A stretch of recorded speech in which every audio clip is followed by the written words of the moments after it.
Ni taarifa ambazo zinatufikia kwa sasa katika meza yetu ya habari, kulingana na aliyekuwa naibu rais wa Jamhuri ya Kenya, former deputy president of the Republic of Kenya, Rigathi Gachagua, where we are receiving news at our news desk right now that the former deputy president Rigathi Gachagua, who was impeached yesterday night, has filed a petition at the High Court to stop President William Ruto from finding his replacement of the office of the deputy president.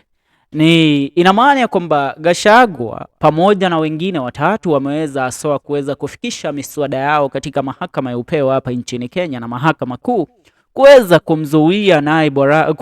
kumzuia rais wa Jamhuri ya Kenya William Samoei Ruto kuweza kuchagua ama kuweza kuifill ama kujaza nafasi ambayo kwa sasa hipo bila mshikaji, ni nafasi ya ambaye ni naibu rais wa Jamhuri ya Kenya. According to the report that we have, remember, the President of the Republic of Kenya today gave a message to the Speaker of the National Assembly, Honorable Moses Wetangula, to vet the current Cabinet Secretary of Interior, Kindiki, as a possible replacement for Rigathi Gachagua in the position of the Deputy President. Rigathi Gachagua seems that he is holding on to the hope that the High Court might rule in his favor, and he has high chances that the High Court might stop President William Ruto from filling that position which was previously held by Rigathi Gachagua. Now let's look at this. The embattled Deputy President Rigathi Gachagua, through his lawyer Paul Muite, human rights organization trading as Sheria Mtaani, through their counsel Danstan Omari and Shadrack Wamboi, and senior lawyer Mutembei Marete, representing 32 applicants, wants a court to issue a conservatory order restraining National Assembly from endorsing a nominee proposed by the head of state today. The lawyers argue in the separate applications that the Senate acted unlawfully in adopting the resolution made by Parliament by impeaching DP Rigathi Gachagua. The action by the Senate was a deliberate denial of the constitutional rights of the DP to a fair hearing, despite the fact that the Senate was informed that Gachagua was taken ill and was admitted at Karen Hospital. The lawyers further said that Gachagua was not given the opportunity to defend himself over the allegations made by Kibwezi West Member of Parliament Mwengi Motuse, which were tabled in Parliament.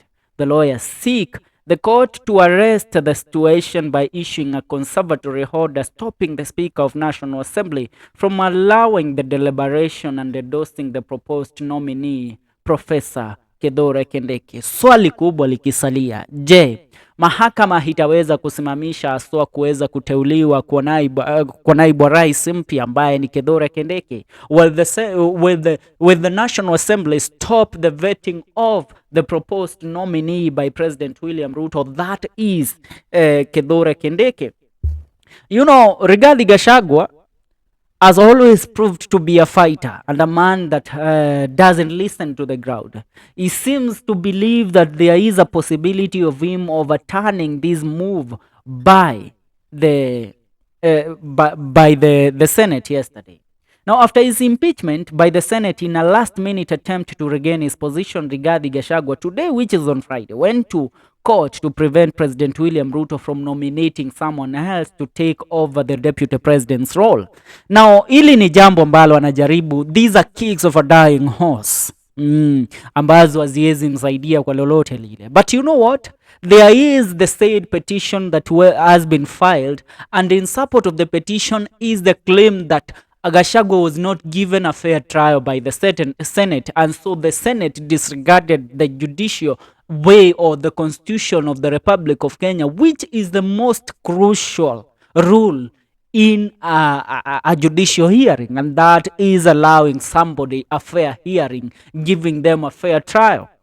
The Speaker of the Senate, Amason Kingi, made a move and made a decision to continue with the impeachment proceedings yesterday to impeach Deputy President Rigathi Gachagua, which is a move that might see if the High Court is or the Court of Appeal is really determined to serve the Constitution of the Republic of Kenya and to serve the rule of law, then the best they can do for the Republic is to go ahead and stop that nomination and stop the vetting. But when you look at it, the president and his people, and mostly the Kenya Kwanza regime, are so determined to fight to the end. They are determined to make sure that on Sunday, which is the 20th of October, which is Madaraka Day, they want to make sure that the swearing in of Kithure Kindiki is adhered to, that Kithure Kindiki is sworn in as the next deputy president of the Republic of Kenya. Now look at it in this manner. The urgency at which this case was brought into the Senate and the urgency at how it was decided, this is a critical condition here. It seemed that the country was on ICU and they wanted to do anything to make sure that Rigathi Gachagua is impeached. And that is what they did. Now, if the courts listen carefully and they are validated in a manner where they see the reasonable doubt that are supposed to be seen in this case, then they will stop the nomination. But let me ask you, should I remind you that the day that Gachagua was impeached, the voting that happened at the National Assembly, when the National Assembly voted to impeach Rigathi Gachagua, last week on Tuesday, President William Ruto and the Kenya Kwanza government went ahead to accept a case that was filed against the government to compensate the High Court judges that had been rejected by Uhuru Muigai Kenyatta during his era, where he served without judges. And they were awarded compensation of 187 million. Now, this money Kenyans have come to weigh it as a form of bribing the High Court or bribing the judicial system to make sure that they adhere to what President William Ruto wants to impeach Deputy President Rigathi Gachagua. A sum of, and let me be clear, a sum of 187 million, hiyo si pesa kidogo. Yes, that is life-changing money. If they were 20 judges, divide that money, everybody gets 30 million Kenyan shillings. So hawa watu, no matter what, they will work in favor of the President of the Republic of Kenya. Now, Gachagua, through his lawyer, argues that the charges against him in the National Assembly and Senate were baseless. He states that the Senate should have acted fairly in deciding whether the charges were valid. Gachagua believes that the evidence used by his impeachment was not strong enough, making the whole process flawed. Gachagua points out that this goes against a previous court ruling in the Martin Wambora case, which stated that for impeachment, the allegations must be serious and clearly show a major violation of the law, something he insisted did not happen in his case. And I quote, "Unfounded and false allegations have been made against me in the impeachment motion before both houses. I would be in the interest of justice, it would be in the interest of justice that such false information be corrected in line with the provisions of Article 35 of the Constitution," his document said. Now, this comes as President William Ruto has nominated Interior Cabinet Secretary Kithure Kindiki to replace Gachagua, who was impeached by Parliament. The announcement was made on Friday morning by National Assembly Speaker Moses Wetangula in a communication to MPs. And I read, "Pursuant to the provision of Standing Order 42(1), I wish to report to the House that this morning I have received a message from the President regarding the nomination of Kithure Kindiki to fill the vacancy which has occurred in the office of the Deputy President of the Republic of Kenya following the impeachment of the previous office holder."